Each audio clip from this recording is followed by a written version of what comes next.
আম্মা জান খাদিজাতুল কুবরা মক্কার জমিনের সবচেয়ে বড় ধনী ব্যক্তি ছিলেন মা জননী। কোন ভাষায় বললে যে আপনারা বুঝবেন? ও নারীরা একটু ভালো করে শুনবেন। এ হাটহাজারী স্কুল মাঠি এলাকাবাসী, যত দূর মাইকের আওয়াজ যায় আমার মা বোনেরা যারা আছেন, মনোযোগের সাথে কথাগুলি শুনবেন। আমরা মুসলমান, মানুষ হওয়া লাগবে, মানুষ হওয়া লাগবে।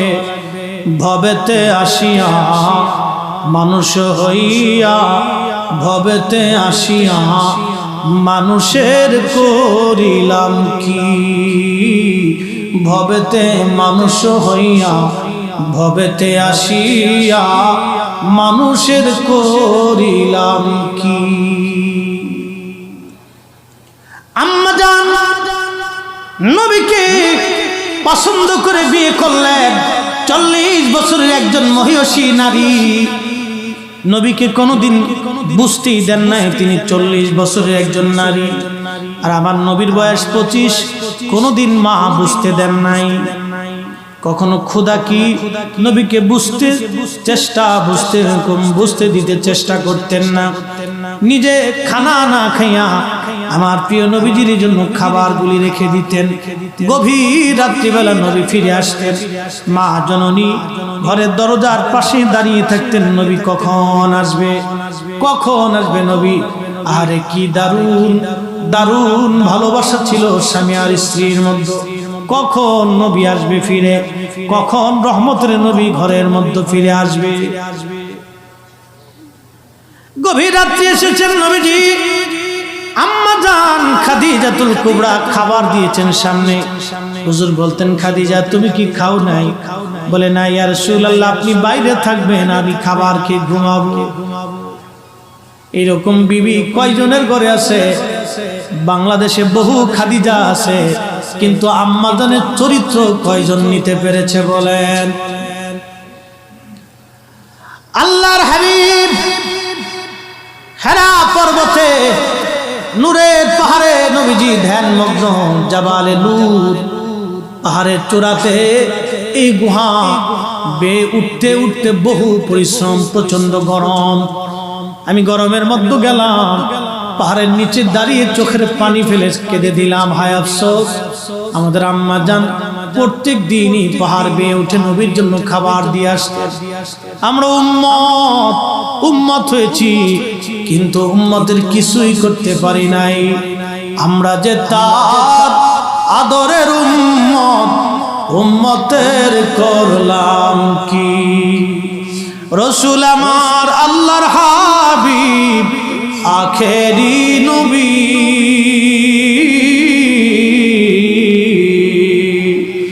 আমরা যে তার আদরের উম্মত, কয়দিন কেন্দেছি। আমরা যে তার আদরের উম্মত, কয়দিন কেন্দেছি। আম্মা জান প্রিয় নবীজি ধ্যানমগ্ন, একদিন না, 2 দিন না, 40 দিন পর্যন্ত ধ্যানমগ্ন। আম্মা জান বাড়ি থেকে খাবার বানাইতেন, রুটি বানাইতেন। খাবার আর পানি গুলি নিয়ে মা জননী কাঁধে করে নিয়ে জাবালে নূরের পাশে যায় আম্মা জান পায়ে হেঁটে উঠতেন। সিঁড়ি ছিল না, আহা সেই দিন বেয়ে উঠার মতো কোনো ব্যবস্থা ছিল না। লাঠির উপরে ভর দিয়ে মা খাবার আর পানিগুলি নিয়ে নবীর জন্য বেয়ে যাইতেন। সকালবেলা একবার বেয়ে বেয়ে আম্মা জান ওই পাহাড়ের চূড়ায় যাইতেন, আবার খাবার দিয়ে আম্মা জান নেমে আসতেন। এইভাবে 1 দিন না, 2 দিন না, 40 দিন। আল্লাহু আকবার জোরে বলে 40 দিন মা জননী, 40 দিন মা জননী একবার উঠলেন আবার নামলেন, বিকেল বেলা আবার উঠলেন আবার নামলেন। প্রত্যেক দিন 4 বার উঠা নামা করলেন। আমার নবীর জন্য মা জননী খাবার দিয়ে আসতে। আরে আহা, আম্মা জানের জীবন যখন পড়ি চোখ বেয়ে বেয়ে পানি আসে। আহা, আম্মা জান শেষের দিন একবারে শেষের দিন উঠতেছিলেন, আম্মা জান অসুস্থ ছিলেন, উঠতে পারেন না, একটু বিশ্রাম করেন আবার উঠেন, বিশ্রাম করেন আবার উঠেন। আম্মা জান যখন পাহাড়ের চূড়ায় গেলেন, পাহাড়ের চূড়ায় যাওয়ার পরে আমার নবীজি মুস্কি মুস্কি হাসতেছিলেন। আম্মা জান কেঁদে দিয়ে বলেন, হুজুর 40 দিন পর্যন্ত আমি আপনার জন্য খাবার বয়ে আনছি, প্রত্যেক দিন এই পাহাড় আমি 4 বার ওঠানামা করেছি নবী, কোনোদিন আমার কষ্ট হয় নাই। অসুস্থতার জন্য আজকে আমার উঠতে কষ্ট হয় নবী গো, আমার কষ্ট দেখে কি আপনি হাসেন? আল্লাহর নবী ডাক ডাক, খাদিজা তোমার কষ্ট দেখে হাসি না, আল্লাহর কসম করে বলি আল্লাহ পাক জিবরাইলকে পাঠাইছে, জিবরাইল বলে গেছে তোমার এই ভালোবাসা দেখে আমার আল্লাহ তোমারে সালাম জানাইছে। চিৎকার মেরে বলেন আল্লাহু আকবার। হ্যাঁ, এটা ছিল আম্মাজান ভালোবাসা। নবীর প্রেমে নিজের জীবন সবটুকু উজাড় করে দিয়েছে। মক্কার সবচেয়ে বড় ধনী গরিব হয়েছিলেন, ক্ষুধার যন্ত্রণা নিতে নিতে নিতে নিতে না খেয়ে থেকেছে, নবীর কদম কোনোদিন ছেড়ে দেন নাই, কোনোদিন বলেন নাই হুজুর আমার সব সম্পদগুলি আপনি আল্লাহর রাস্তায় ব্যয় করেছে, আমি ধনী ছিলাম, ওগো নবীজি আমি ধনী ছিলাম, সব সম্পদগুলি আপনি ব্যয় করে দিয়েছে, আজকে আমি ক্ষুধার্ত, পরনের কাপড় আমার নাই। আল্লাহর নবী আম্মাজানকে এতটাই ভালোবাসতেন, যতদিন মা জননী জীবিত ছিলেন ততদিন আল্লাহর হাবিব অন্য কোনো বিবি গ্রহণ করেন নাই। একবার জোরে জোরে বলা যাবে কি মারহাবা। আম্মাজানের একটু উপাধি তাহেরা, তৈয়বা তাহেরা, তৈয়বা তাহেরা, তৈয়বা তাহেরা, তাহেরা তাহেরা, মারহাবা বলা যাবে না? পৃথিবীর কোন নারীর নামের বিষয়ে এই রকম নাই, তাহেরা তৈয়বা, পবিত্র পবিত্র পবিত্র পবিত্র পবিত্র পবিত্র, পাক পাক পাক পাক। একবার জোরে বলা যাবে কি সুবহানাল্লাহ। এই মহিয়সী নারীর গর্ভ থেকে আল্লাহ আরেকজন নারী দুনিয়াতে পাঠাইলেন, সে নারীর নাম হযরতে ফাতিমাতুজ জাহরা, সাইয়্যিদাতুন নিসা, সাইয়্যিদাতুন নিসাই আহলিল জান্নাহ, সাইয়্যিদাতুন নিসাই আহলিল জান্নাহ, সাইয়্যিদাতুন নিসাই আহলিল জান্নাহ। আদম সবিউল্লাহ থেকে কিয়ামত পর্যন্ত যত নারী জাতি জান্নাতে যাবে, যত নারী জাতি জান্নাতে যাবে, যত নারী জাতি জান্নাতে যাবে, সব নারী জাতিদের সর্দারিনী ফাতেমা, হযরত ফাতেমা ফাতেমা ফাতেমা। একবার জোরে জোরে বলা যাবে কি সুবহানাল্লাহ। নারে তাকবীর, আল্লাহু আকবার, নারে রিসালাত, ইয়া রাসূলুল্লাহ, নারে গাউসিয়া, বিশ্বততে ঈদে মিলাদুন নবী, আহলে সুন্নাহ, সাইয়্যিদাতুন নিসাই আহলিল জান্নার ঘরের অবস্থা কেমন ছিল জানেন? ইমাম ইবনে কাসির আল বাদার মধ্যে লেখেন, খেজুর গাছের ছাল আছে, ছাল ভিতরে দেখবেন ছাল আছে, আহা এই ছালগুলি তুলে এনে মারাই করে এই ছালগুলি দিয়ে হযরত ফাতেমা বালিশ বানিয়েছিলেন। সুবহানাল্লাহ। আহা কল্পনা করতে পারবে এই কথাগুলি, শব্দগুলি কত কঠিন ছিল। যার পিতা রাহমাতুল লিল আলামিন আসমানের সূর্যকে বলেছে সূর্য উঠে যা, আমার আলীর জন্য সূর্য উঠে গেছে। চাঁদকে বলেছে চাঁদ দ্বিখণ্ডিত হয়ে যা, চাঁদ নবীর হুকুমে কাঁপতে কাঁপতে দ্বিখণ্ডিত হয়েছে। চাঁদ কেঁপেছে যার হুকুমে। রাস্তা দিয়ে হেঁটে গেলে পাহাড় নবীকে সালাম দিত, পাথর থেকে সালামের আওয়াজ আসতো, গাছ সালাম দিত, পশু পাখিগুলি লুটিয়ে পড়েছে। তার মেয়ে সাইয়্যিদাতুন নিসা আহলিল জান্নাহ ফাতেমা, ঘরের মধ্যে বালিশ নাই, খাবার নাই। বাবা যদি বলতেন আল্লাহ জান্নাত থেকে আমার ফাতেমার জন্য খাবার পাঠাইবা। আমার ফাতেমার কষ্ট হয়, আমার মালিক, আমার রব, আমার আল্লাহ, আল্লাহর আকাশ থেকে জান্নাত থেকে জিবরাইল দিয়ে ফাতেমার জন্য খাবার পাঠাইতেন। কথা বলেন ঠিক কিনা? কিন্তু আমার নবী কোনোদিন ফাতেমার জন্য জান্নাত থেকে খাবার আনান নাই। কারণ একটাই, গরিব উম্মত হয়তো একদিন বলবে নবী মেয়ের মহব্বতে জান্নাত থেকে খাবার আনছে, আমরা গরিব উম্মতের দিকে নবী তাকাই না। আমার নবী গরিবের দিকে সারা জীবন উম্মতের মায়ায় কেঁদে গেছে। ঘরের মধ্যে এত অভাব ছিল, খেজুর গাছের ছাল আর বাকল দিয়ে ফাতেমা রাদিয়াল্লাহু আনহার বালিশ বানানো ছিল। ওই বালিশে ফাতেমা ঘুমায়। আর একটা কম্বল ছিল, হযরত আলী স্বামী আর স্ত্রী দুইজন কোন রকমে কম্বল পেঁচায় রাত্রিবেলা ঘুমাইতেন। আহা কি জীবন! ঘরের মধ্যে একটা জাতা ছিল, গম পেশার একটা জাতা, কোন রকম আসবাবপত্র। হযরত সাইয়্যিদাতুন নিসাঈ জান্নাতের সরদারিনী সাইয়্যিদিনী ফাতেমার ঘরের মধ্যে কিছুই নাই। আমার দেশের কত ফাতেমা সেজে গুজে রাস্তা দিয়া হিজলা হয়ে হাঁটে। আমার দেশের কত ফাতেমা অর্ধলঙ্গ রাস্তায় হাঁটে, বেহায়াপনা করে। এ ফাতেমার দল, এ ফাতেমার জাতি, তোমরা হযরত ফাতেমাতুজ জাহরার সামনে মেহশরের মাঠে কোন মুখে দাঁড়াইবা? লজ্জা করা উচিত, লজ্জা করা উচিত, শরম করা উচিত, লজ্জা করা উচিত, বোন লজ্জা করা উচিত। মানুষ মানুষের মতো হওয়া লাগবে, মুসলমান মুসলমানের মতো হওয়া লাগবে। হযরতে ফাতিমাতুজ জাহরা এতটাই অভাবের মধ্যে পড়ে গেলেন, বড় কষ্ট হয়। হযরত আলী রাদিয়াল্লাহু আনহু বললেন, ফাতেমা রে, তুমি আমার রাসূলের দরবারে যাইয়া বলো গনিমতের মাল আসছে, আশা করি নবী তোমাকে ফেরাবেন না। হযরত ফাতেমা আল্লাহর হাবিবের ঘরের দরজায় টোকা দিলেন রাত্রিবেলা। আল্লাহর নবীজি ডাক দিয়ে বললেন, আমার ফাতেমা আসছে। এই ঘরের টোকার আওয়াজে আমার ফাতেমার গন্ধ পাওয়া যায়। আমার ফাতেমা ছাড়া এই হাতে কেউ আওয়াজ দিতে পারে না। জোরে বলা যাবে কি মারহাবা? একটা বাবা তার মেয়েকে কতটা ভালোবাসলে হাতের আওয়াজ বাবা বুঝে। আমার ফাতেমা আসছে, এই হাতের আওয়াজ আমার ফাতেমার আওয়াজ। আমি কিভাবে বলবো সাহাবায়ে কেরাম নবীকে কেমন করে ভালোবাসতেন। আমার ফাতেমার আওয়াজ। নবীজি বললেন, দরজা খোলো, এই রাতে তো আমার ঘরে ফাতেমা আসে না, আমার ফাতেমা কি জন্য আসছে?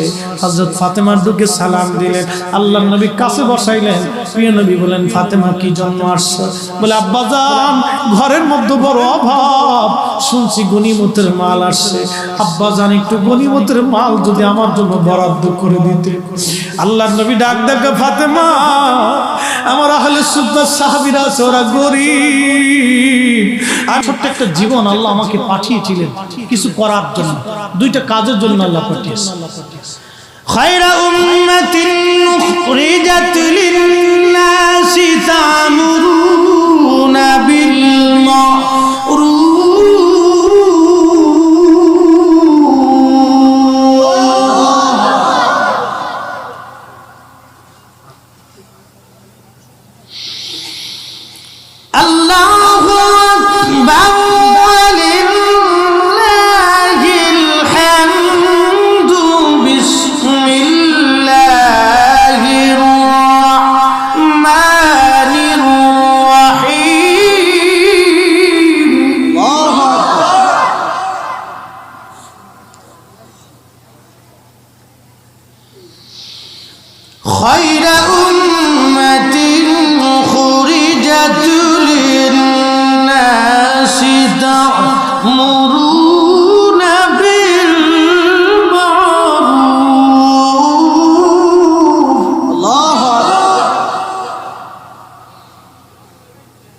بالمعروف وتنهون عن المنكر।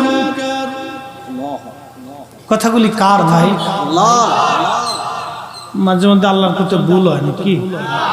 হ্যাঁ, ঝামেলা আছে, সন্দেহ আছে। একটা মাসালা বলে দিই, আমার সাবজেক্ট হুব্বে রাসূল। হ্যাঁ, সাহাবা ইকরাম রাসূলকে কিভাবে বিশ্বাস করতেন, ভালোবাসতেন। আমি যদি বর্ণনার দিকে ফিরে যাই একটু লম্বা সময় লাগবে। হুজুর আসার আগ পর্যন্ত ইনশাআল্লাহ চেষ্টা করবো আপনাদেরকে কিছু মূল্যবান তকরীর শোনানো। আমার কোনো ইলম নাই ভাই, আমি কোনো আলেম না, আমি আলেমও না, জাহেদও না, আবেদও না, আমি একটা নাচিস, এই মজলিসের সবচেয়ে নিকৃষ্ট। আল্লাহর দরবারের একটা কুকুর হতে পারি, কিন্তু কথা রাসূল কারীমের মুহাব্বতের কথা মানুষকে বহু জীবন শুনেছি। আমার ছোট্ট জীবনে অনেক শুনেছি। আমার জীবনটাই আমি রাসূলের শান, ইজ্জত, আজমত, মুহাব্বত নিয়ে কথা বলেছি। কোটি মানুষের চোখের পানি ঝরেছে। এটা আমার কোনো ক্রেডিট না বাপ, যদি আল্লাহ আমাকে মাফ করে। আমার কোনো ক্রেডিট নেই এখানে, শুধু যদি আল্লাহ আমাকে মাফ করে। আমি ক্ষমার আশায় আছি, কারণ বয়স 40 পার হয়ে গেলে মানুষের শরীরে নমনীয়তা আসে। এর আগে শক্তির গরমে অনেক কিছু বুঝতাম, অনেক কিছু বলতাম, অনেক কিছু করতে চাইতাম। এটা মানুষ 40 বছর পার হওয়ার পরে মানুষের নমনীয়তা আসে, ফিকির আসে, চিন্তা আসে। এই জন্য অনেক আমাদের ছোট ভাইরা যারা আছে ওরা অনেক সময় রক্ত গরম থেকে বুঝে না। বয়সের অনেক ব্যাপার স্যাপার, এই জন্য 40 বছর বয়সে আল্লাহ নবীর উপর কোরআন নাযিল হয়েছে। একসাথে জোরে বলে। সেদিন ওই বুকে হাত বাঁধা এক শাইখের ওয়াজ শুনতেছে, বুকে হাত বাঁধা শাইখ এত ওয়াজ করতেছে যে আল্লাহর নবী 40 বছর বয়সে নবুয়ত পাইছে। এর আগে তিনি মিল্লাতে ইব্রাহিমের উপর ছিলেন। কত বড় বলদ, আমি খালি দেখলাম আর হাসলাম। পাগল দেশে কত জন্মেছে, সরাসরি কোরআনের আয়াতকে অস্বীকার করে ফেলছে। وَإِذْ أَخَذَ اللَّهُ مِيثَاقَ النَّبِيِّينَ لَمَا آتَيْتُكُم مِّن كِتَابٍ وَحِكْمَةٍ ثُمَّ جَاءَكُمْ رَسُولٌ مُصَدِّقٌ لِمَا مَعَكُمْ لَا تُؤْمِنُنَّ بِهِ। একসাথে বলা যাবে না আল্লাহু আকবার। পৃথিবী হয় না, মানুষই আসে না, পৃথিবীতে মানুষের অস্তিত্বই নেই, পাহাড় পর্বতের ঠিকানাই নেই। ও সময় রোজ আজলে নবী আলাইহিস সালামদেরকে একত্রিত করে আল্লাহ মুসা, ঈসা, কালিমুল্লাহ কোন নবীকে নবুয়ত দেন নাই। তখনই আল্লাহ ওয়াদা করেছে তোমাদেরকে নবুয়ত দিব, কিতাব দিব, হিকমত দিব। সুম্মা জাআকুম রাসূল, তোমাদের মাঝে আমার একজন রাসূল যাবে। রাসূল শব্দ ব্যবহার করেছেন, একজন রাসূল যাবে। কি? মুসাদ্দিকুল লিমা, সত্য সহ আগমন করবেন। লা তুমিনুন্না বিহি, ও নবীর উপরে তোমাদের ঈমান আনতে হবে। যদি আনো তো নবুয়ত দিব, যদি না আনো তো নবুয়ত পাবে না। আরে নবুয়ত তো নবীকে আল্লাহ সৃষ্টির প্রথমেই দিয়ে রেখেছে। কথা বলেন ঠিক না বেঠে? আমি কোরআন থেকে বলছি, আবার হাদিসের প্রয়োজন। কালাম যেখানে সাক্ষী দিচ্ছে আল্লাহ, সেখানে হাদিসে যাওয়ার তো কোনো প্রশ্নই দরকার নেই। বহু হাদিস আমরা বলতে পারি, হাদিসের পর হাদিস বলতে পারি, কিতাবের পর কিতাব বলতে পারি। কিন্তু বড় আফসোস হলো, কি বক্তব্য 40 বছরের নবুয়ত আল্লাহ দিয়েছে, তার আগে মিল্লাতে ইব্রাহিমের উপর ছিল। আমার নবীর কালেমার উপর ঈমান আনার কারণে ইব্রাহিম খলিলুল্লাহ হয়েছে। কথা বলেন ঠিক না বেটা? পৃথিবীর সব নবীরা নবুয়ত পেয়েছে। মোল্লা আলী কারি মাক্কি রাহিমাহুল্লাহর একটা কিতাব মিসকিনের ঘরে আছে, আল মাওরুদুর রাবি ফি মাউলিদিন নবী সাল্লাল্লাহু আলাইহি ওয়াসাল্লাম। এই কিতাবের ভিতরে হযরত বিশ্ববিখ্যাত ইমাম সাহাবী হাফিজুল হাদিস ইমাম হযরত আসকালানির ছাত্র ছিলেন। আহা, ইমাম সুয়ুতির ছাত্র ভাই ছিলেন। ইমাম সাখাবী রাহিমাহুল্লাহর কওল নকল করেছেন। ইমাম সাখাবী, ইমাম তাকিউদ্দিন সুবকি, মোল্লা আলী কারির মতো, মাক্কির মতো বড় বড় ইমামরা বলেছেন এই আয়াত দিয়ে আল্লাহ হাকিকতে সমস্ত নবীরা আমাদের নবীর উম্মত হয়েছেন। সমস্ত নবীদের কালেমা ছিল লা ইলাহা ইল্লাল্লাহ মুহাম্মাদুর রাসূলুল্লাহ, আর তাদের উম্মতের কালেমা ছিল লা ইলাহা ইল্লাল্লাহ। আদম নবিউল্লাহ, আদম শফিউল্লাহ, মূসা কালিমুল্লাহ, ঈসা রূহুল্লাহ, আদম নবিউল্লাহ, দাউদ নবিউল্লাহ, এইভাবে তাদের কালেমা ছিল। হ্যাঁ হ্যাঁ, কেমনে বুঝাইতাম বলে? বোঝানোর কোনো ভাষা আমার নাই। আচ্ছা, আপনাদেরকে একটা প্রশ্ন করি, জবাব দিবেন। হযরত বেলাল কালেমা পড়ছে কি পাহাড় দেখে? আল্লাহ দেখে? মক্কার কুফার যারা ছিল এক সময়, তারা রাসূল করিমের কদমে এসে কালেমা পড়েছে কি আল্লাহ দেখে না নবী দেখে? কারণ তারা তো আগে আল্লাহ দেখে না, আগে নবী দেখেছে। এই জন্য সাহাবায়ে কেরাম রাসূল করিমের জন্য নিজের কলিজা পর্যন্ত দিয়ে। আপনি কয়জন সাহাবীর জীবনী আপনাকে বলেন তো? আমি এক একজন সাহাবীর জীবন যদি বলতে যাই তো অনেক সময়ের দরকার। কলিজা পর্যন্ত সাহাবায়ে কেরাম আল্লাহ রাসূলের কদমে দিয়ে দিয়েছে। আম্মা জান খাদিজাতুল কুবরা কোন ভাষায় আপনাকে বললে বুঝবেন? জাবালে, এখানে হাজী সাহেব কারা আছেন একটু মেহেরবানি করে হাত উঠাবেন? উমরাতে বা হজে যারা গেছেন, আচ্ছা মাশাআল্লাহ, বা সৌদি আরবে যারা চাকরি করছেন থাকছেন, এরকম লোক তো অনেক আছে, চাঁদ না অনেকে আছে। জাবালে নূর, জাবালে নূরের গুহাটা কি পাহাড়ের নিচে না একবার উপরে?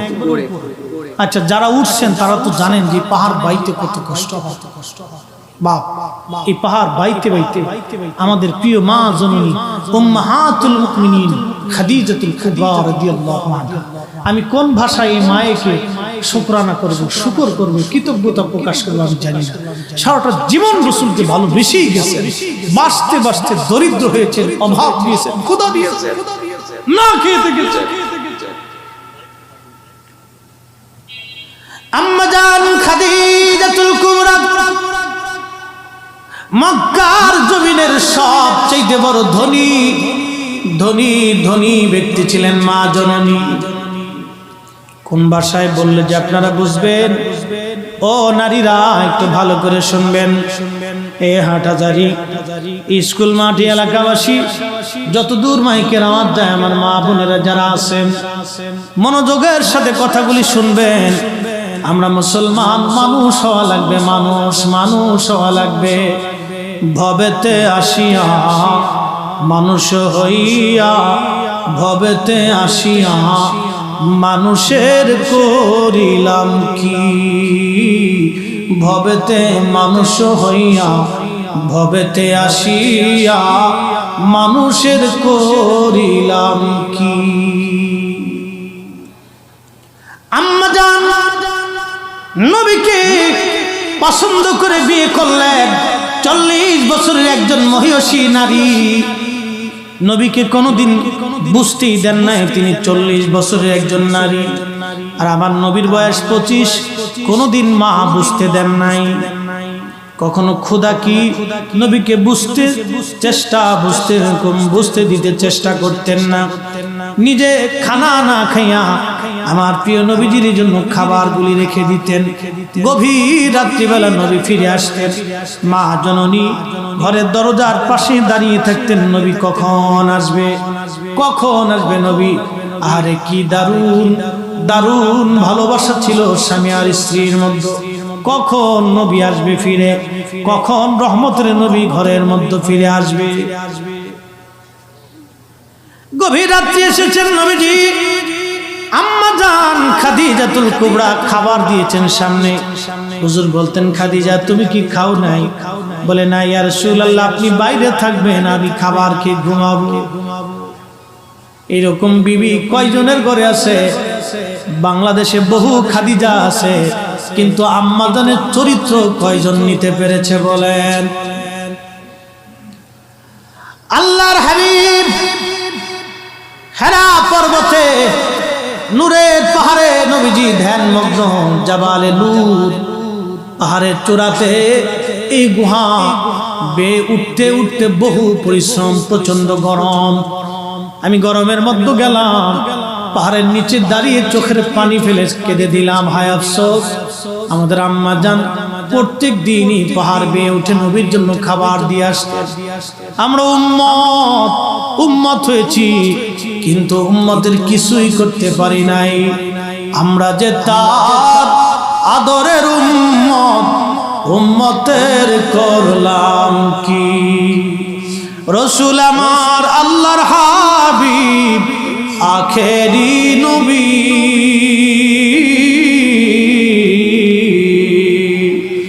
আমরা যে তার আদরের উম্মত কয়দিন কেন্দেছি, আমরা যে তার আদরের উম্মত কয়দিন কেন্দেছি। আম্মা জান প্রিয় নবীজি ধ্যানমগ্ন, একদিন না, 2 দিন না, 40 দিন পর্যন্ত ধ্যানমগ্ন। আম্মা জান বাড়ি থেকে খাবার বানাইতেন, রুটি বানাইতেন, খাবার আর পানি গুলি নিয়ে মা জননী কাঁধে করে নিয়ে জাবালে নূরের পাশে যায় আম্মা জান পায়ে হেঁটে উঠতেন। সিঁড়ি ছিল না, আহা সেই দিন বেয়ে উঠার মতো কোনো ব্যবস্থা ছিল না। লাঠির উপরে ভর দিয়ে মা খাবার আর পানিগুলি নিয়ে নবীর জন্য বেয়ে যাইতেন। সকালবেলা একবার বেয়ে বেয়ে আম্মা জান ওই পাহাড়ের চূড়ায় যাইতেন, আবার খাবার দিয়ে আম্মা জান নেমে আসতেন। এইভাবে 1 দিন না, 2 দিন না, 40 দিন। আল্লাহু আকবার জোরে বলে 40 দিন মা জননী, 40 দিন মা জননী একবার উঠলেন আবার নামলেন, বিকেল বেলা আবার উঠলেন আবার নামলেন, প্রত্যেক দিন 4 বার উঠা নামা করলেন। আমার নবীর জন্য মা জননী খাবার দিয়ে আসতে। আরে আহা, আম্মা জানের জীবন যখন পড়ি চোখ বেয়ে বেয়ে পানি আসে। আহা, আম্মা জান শেষের দিন, একবারে শেষের দিন উঠতেছিলেন। আম্মা জান অসুস্থ ছিলেন, উঠতে পারেন না, একটু বিশ্রাম করেন আবার উঠেন, বিশ্রাম করেন আবার উঠেন। আম্মা জান যখন পাহাড়ের চূড়ায় গেলেন, পাহাড়ের চূড়ায় যাওয়ার পরে আমার নবীজি মুস্কি মুস্কি হাসতেছিলেন। আম্মা জান কেঁদে দিয়ে বলেন, হুজুর 40 দিন পর্যন্ত আমি আপনার জন্য খাবার বয়ে আনছি, প্রত্যেক দিন এই পাহাড় আমি 4 বার ওঠা নামা করেছি নবী, কোনোদিন আমার কষ্ট হয় নাই। অসুস্থতার জন্য আজকে আমার উঠতে কষ্ট হয় নবী গো, আমার কষ্ট দেখে কি আপনি হাসেন? আল্লাহর নবী ডাক দেখা, খাদিজা তোমার কষ্ট দেখে হাসি না, আল্লাহর কসম করে বলি আল্লাহ পাক জিব্রাইলকে পাঠাইছে, জিব্রাইল বলে গেছে তোমার এই ভালোবাসা দেখে আমার আল্লাহ তোমারে সালাম জানাইছে। চিৎকার মেরে বলেন আল্লাহু আকবার। হ্যাঁ, এটা ছিল আম্মা জান ভালোবাসা। নবীর প্রেমে নিজের জীবন সবটুকু উজাড় করে দিয়েছিলেন। মক্কার সবচেয়ে বড় ধনী গরিব হয়েছিলেন, ক্ষুধার যন্ত্রণা নিতে নিতে নিতে নিতে না খেয়ে থেকেছেন। নবীর কদম কোনোদিন ছেড়ে দেন নাই, কোনোদিন বলেন নাই হুজুর আমার সব সম্পদগুলি আপনি আল্লাহর রাস্তায় ব্যয় করেছেন। আমি ধনী ছিলাম, ওগো নবীজি আমি ধনী ছিলাম, সব সম্পদগুলি আপনি ব্যয় করে দিয়েছেন। আজকে আমি ক্ষুধার্ত, পরনের কাপড় আমার নাই। আল্লাহর নবী আম্মা জানকে এতটাই ভালোবাসতেন, যতদিন মা জননী জীবিত ছিলেন ততদিন আল্লাহর হাবিব অন্য কোনো বিবি গ্রহণ করেন নাই। একবার জোরে জোরে বলা যাবে কি মারহাবা। আম্মা জানের একটু উপাধি তাহেরা, তৈয়বা তাহেরা, তৈয়বা তাহেরা, তৈয়বা তাহেরা, তাহেরা তাহেরা, মারহাবা বলা যাবে না? পৃথিবীর কোন নারীর নামের বিষয়ে এই রকম নাই। তাহেরা, তৈয়বা, পবিত্র পবিত্র পবিত্র পবিত্র পবিত্র পবিত্র, পাক পাক পাক পাক। একবার জোরে বলা যাবে কি সুবহানাল্লাহ। এই মহিষী নারীর গর্ভ থেকে আল্লাহ আরেকজন নারী দুনিয়াতে পাঠাইলেন, সে নারীর নাম হযরতে ফাতিমাতুজ জাহরা, সাইয়্যিদাতুন নিসা, সাইয়্যিদাতুন নিসাই আহলিল জান্নাহ, সাইয়্যিদাতুন নিসাই আহলিল জান্নাহ, সাইয়্যিদাতুন নিসাই আহলিল জান্নাহ। আদম সবিউল্লাহ থেকে কিয়ামত পর্যন্ত যত নারী জাতি জান্নাতে যাবে, যত নারী জাতি জান্নাতে যাবে, যত নারী জাতি জান্নাতে যাবে, সব নারী জাতিদের সর্দারিনী ফাতেমা, হযরত ফাতেমা, ফাতেমা, ফাতেমা। একবার জোরে জোরে বলা যাবে কি সুবহানাল্লাহ।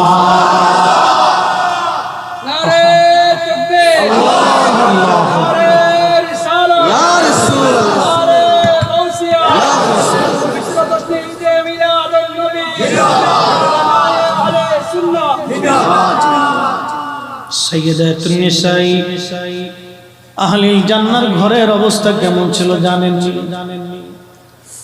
ইমাম ইবনে কাসির আল বেদায়ের মধ্যে লেখেন, খেজুর গাছের ছাল আছে, ছাল ভিতরে দেখবেন ছাল আছে।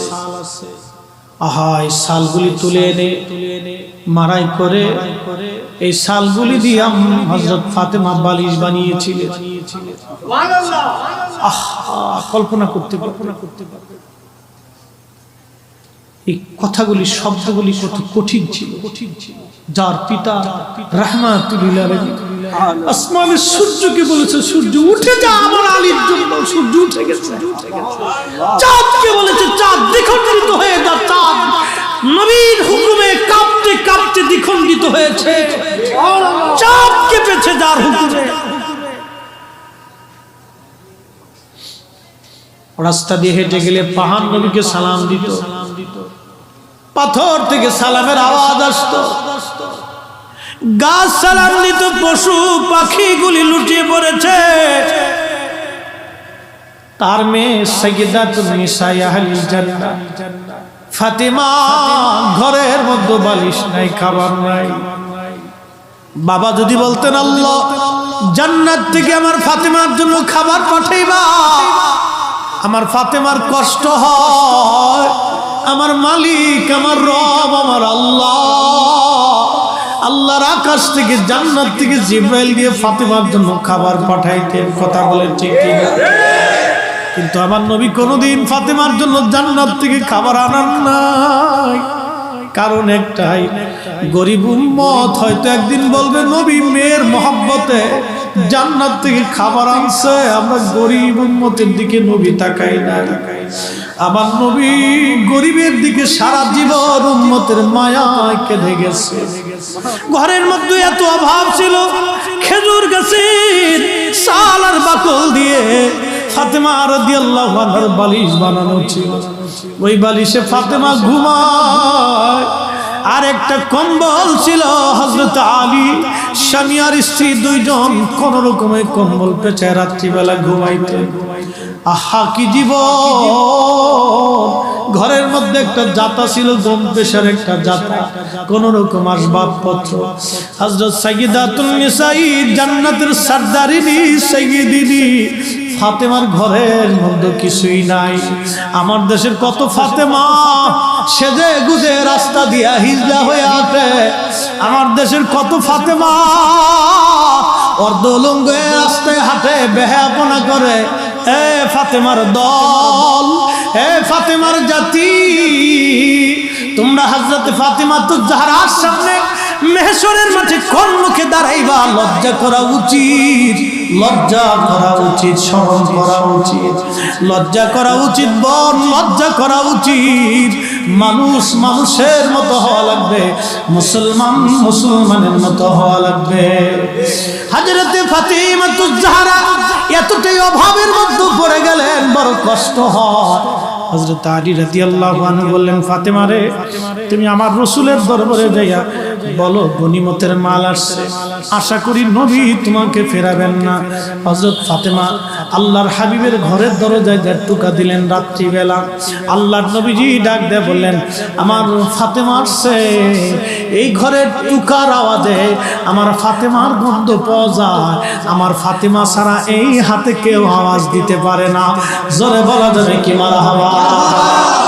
একটা বাবা তার মেয়েকে কতটা ভালোবাসলে হাতের আওয়াজ বাবা বুঝে। আমার ফাতেমা আসছে, এই হাতের আওয়াজ আমার ফাতেমার আওয়াজ।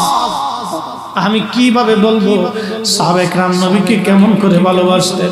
আমার ফাতেমার আওয়াজ। নবীজি বললেন, দরজা খোলো, এই রাতে তো আমার ঘরে ফাতেমা আসে না, আমার ফাতেমা কি জন্য আসছে? হযরত ফাতেমার দিকে সালাম দিলেন, আল্লাহর নবী কাছে বসাইলেন। প্রিয় নবী বলেন, ফাতেমা কি জন্য আসছে? বলে, আব্বাজান ঘরের মধ্যে বড় অভাব, শুনছি গনিমতের মাল আসছে। আব্বাজান একটু গনিমতের মাল যদি আমার জন্য বরাদ্দ করে দিতে। আল্লাহর নবী ডাক ডাক, ফাতেমা, আমার আহলে সুন্নাত সাহাবীরা আছে, ওরা গরীব, আপনি এইভাবে কাঁদেন কেন? আল্লাহর হাবিব ডেকে বলতেছে, ও সালমান ফারসি ডেকে বলতেছে, সাহাবীরা আমার ইন্তেকালের সময় ঘনায় গেছে, আমি হয়তো পৃথিবীতে বেশি সময় ডাক থাকবো না, আল্লাহর ডাকে সাড়া দিয়ে চলে যাব। তবে আমার অনেক সম্পদ জমা হয়ে গেল। হাইরে এত সম্পদ, এত সম্পদ জমা হয়ে গেল, এত সম্পদ আমি কি করে আল্লাহর দরবারে দাঁড়াইবো? আল্লাহর নবীর সামনে আমি কি করে মুখ দেখাবো? আরে রাসূলের আশিক, কত বড় আশিক, ডাক কানতে স্যার বলে আমি নবীর সামনে মেহশরের মাঠে কেমনে দাঁড়াবো? আমার অনেক সম্পদ জমা হয়ে গেছে, অনেক সম্পদ আমার জমা হয়ে গেছে। সাহাবায়ে কেরাম বললেন, হুজুর আপনার কি জমা হয়েছে? সালমান ফারসি রাদিয়াল্লাহু আনহু বলেন, দেখো আমার একটা পাগড়ি হয়ে গেল, একটা জুব্বা হয়ে গেল, একটা আবা হয়ে গেল, একটা লাঠি হয়ে গেল, একটা পানির পেয়ালা হয়ে গেল, একটা খাবারের পাত্র হয়ে গেল। এত সম্পদ আমি নিয়ে আল্লাহর সামনে কেমনে দাঁড়াবো? আমি মেহশরের নবীর সামনে আমি কেমনে মুখ দেখাবো? সুবহানাল্লাহ। চিন্তা করেন তো, আপনার হৃদয়ে দিয়ে দিন, আপনার হৃদয় পর্যন্ত দিন, একটু হৃদয় দিয়ে একটা চিন্তা করুন। একজন সাহাবী 250 বছর পৃথিবীতে বেঁচেছিল, ইন্তেকালের সময় হাওমাও করে কাঁদতেছে, আমি এত সম্পদ হয়ে গেছে, আমি আল্লাহর কাছে কেমনে জবাব দেব? আমি মেহশরের নবীর সামনে কেমনে দাঁড়াবো? শরম করতেছে। সাহাবায়ে কেরাম কেঁদে ফেলছেন, হাই হাই, কিচ্ছু নাই, একটা লাঠি, একটা কাঠের বাসন, একটা কাঠের গিলাস, একটা জুব্বা, একটা আবা, একটা পাগড়ি, তার এগুলো অনেক কিছু হয়ে গেছে। কত জাহিদ ছিল, জাহিদ। হায় আফসোস, এই সাহাবায়ে কেরামকে যারা গালি দেয়, এদের মতো হতভাগা পৃথিবীতে আর কেউ নাই। কথা বলেন ঠিক না? নিকৃষ্ট পাপী। আল্লাহ বলেন, আমিনু কামা আমানান নাস। আমি নবী, আমার নবী সাহাবায়ে কেরাম যেভাবে ঈমান আনছে, তোমরাও সেইভাবে ঈমান আনো। আর ঈমানের মানদণ্ডে সাহাবায়ে কেরামকে মানদণ্ডিত করে দিয়েছে আল্লাহ। আমিনু, আমিনু হুকুম প্রদান করছেন, ঈমান আনো কামা আমানান নাস। আমার নবী সাহাবীরা যেভাবে ঈমান আনছে সেইভাবে ঈমান আনো। ক্বালু ওয়া নুমিনু কামা আমানাস সুবহা। সেই দিন নির্বোধরা, ওই কাফেররা, বেঈমানরা বলল, আমরা কি নির্বোধদের মতো ঈমান আনবো? সাহাবায়ে কেরাম এই নির্বোধ বলার কারণে আল্লাহ পাকের আর সহ্য হলো না, বরদাস্ত করলেন। ও মালিক, ও আসমানের মালিক, এ জমিনের মালিক, এ আমার নিঃশ্বাস প্রশ্বাস যিনি দিচ্ছেন, বের করতেছেন, আমার হায়াত ও মৌতের যিনি স্রষ্টা, সে মালিক আর বরদাস্ত করেন নাই। সে মালিক বলে দিলেন, আলা ইন্নাহুম হুমুস সুফাহা। হাবিব, আপনি নবীর সাহাবায়ে কেরামকে যারা নির্বোধ বলতেছে, এরাই বোকা, এরাই নির্বোধ, এরাই বোকা। তো সাহাবায়ে আজমাইনকে যারা গালি দিবে বুঝতে হবে এটা হলো নির্বোধ বোকা। শিয়ারা সাহাবায়ে কেরামকে গালি দেয়, অতএব শিয়ারাই হলো নির্বোধ বোকা। কথা বলেন ঠিক না? আহলে সুন্নাত ওয়াল জামাত নাজাতের দল। কোন দল? জোরে বলেন। বেহেশতি জামাত। এটা আমি বলিনি, ইবনে আব্বাস বলেছে 1450 বছর আগে। 1450 বছর আগে ইবনে আব্বাস বলেছেন, সাহাবী রাসূল বলেছেন, উলামায়ে মুস্তাহিদিন বলেছেন, এই জামাতে নাজাতের। হ্যাঁ, সাহাবী কাঁদতেছেন। সালমান ফারসি রাদিয়াল্লাহু আনহু বলেন, সাহাবীরা, আমার ইন্তেকালের পরে তোমরা মেহেরবানি করে আমার এই সম্পদ আল্লাহর রাস্তায় দান করে দিও। আহা, কতটা জাহিদ ছিল, দুনিয়া বিরাগী ছিল, দুনিয়াকে তারা লাথি মেরেছে, আর আমরা দুনিয়াকে জড়িয়ে ধরেছি। আমরা শুধু রিজিকের পিছনে দৌড়াই, কিন্তু রিজিকের মালিকের পিছনে দৌড়াই। আমাদের থিমে ভুল আছে, ঠিক কিনা? আমাদের চিন্তায় কি আছে? ভুল আছে। আমরা ও মালিকের পিছনে দৌড়াইতে হবে, আর ও মালিককে পেতে হলে আল্লাহ রসুলের মোহাব্বত নিজের কলিজার ভিতরে গেঁথে রাখতে হবে। আবার বলি, হুজুরে কারীমের শান, ইজ্জত, আজমতে আপনি যদি চাদর ধরে টান দেন, আল্লাহে বিল্লাহি তাল্লাহে ও মালিকের কসম করি, কাবা শরীফের গিলাফ দিয়েও যদি আপনাকে কাফন পরানো হয়, আর কাবা শরীফের পাথর কেটেও যদি আপনার কবরের ভিতরে, গিলাফের ভিতরে, আপনার কাফনের ভিতরে ভরে দেওয়া হয়, আল্লাহ আপনাকে ক্ষমা করবে না, মাফ করবে না। কথা বলেন ঠিক না? নারে তাকবীর, নারে রিসালাত, আহলে সুন্নাত ওয়াল জামাত। প্রধান মেহমানের আগমন। মাশাআল্লাহ, হুজুর এসে গেছে। আমারও বিদায় ঘন্টা বাজতেছে, আমারও বেশি দেরি করবো না, অনেক সময় শুনে। কষ্ট হয়েছে না আপনাদের? কষ্ট হয়েছে? আহা, কষ্ট নেবেন না, বুঝি একটু মোহাম্মতের দুরূদ শরীফ পড়েন। সালাতুন ইয়া রাসূলুল্লাহ আলাইকুম, সালাতুন ইয়া রাসূলুল্লাহ, সালামুন ইয়া হাবিবাল্লাহ, সালাতুন ইয়া রাসূলুল্লাহ আলাইকুম, সালামুন ইয়া হাবিব আল্লাহুম্মা সাল্লি আলা